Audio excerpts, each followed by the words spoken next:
Business analyst அப்படின்றது வந்து ஐடிக்கும் பிஸ்னஸுக்கும் ஒரு கேப் இருக்குது. அந்த கேப்பை ஃபுல்ஃபில் பண்ணுறதுக்கு பிஸ்னஸ் ஆப்ரேஷன்ஸ் எல்லாம் யூஸ் பண்ணுவாங்க. அதுதான் பிஸ்னஸ் அனலிஸ்ட்.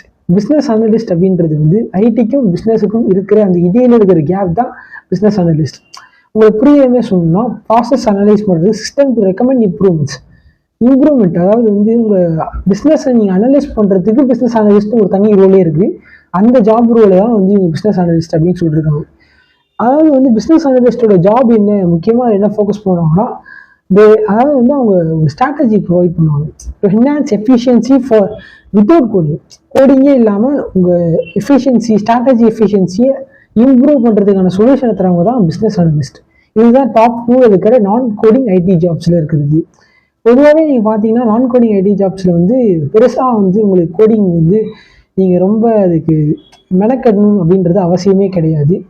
அதுக்கு ரீசன் என்னென்னா, இப்போ கோடிங் ஜாப்ஸ் அப்படின்றது ரொம்ப ஸ்ட்ரெஸ்ஃபுல்லாகவும் இருக்கும். அண்ட் ஸ்டார்டிங்காக நீங்கள் ஒரு ஃப்ரெஷராக நீங்கள் போகணுனாலுமே உங்களுக்கு கோடிங் ஜாப்ஸ்குள்ளே தான் நீங்கள் போகிற மாதிரி இருக்கும். ஒரு இனிஷியல் 2 இயர்ஸ் நீங்கள் கோடிங் ஜாப்பில் போகிற மாதிரி இருக்கும். அதுக்கப்புறமா நீங்கள் நான் கோடிங் ஐடி ஜாப்பில் போகிற மாதிரி இருக்கும். ஆனால் நீங்கள் நான் கோடிங் ஐடி ஜாப் போகிறீங்க அப்படின்னா ரொம்ப அதுக்கு அந்த ரோலுக்கு நீங்கள் தனியாக முன்னாடியே ப்ரிப்பேர் பண்ணுற மாதிரி பார்த்துக்கோங்க.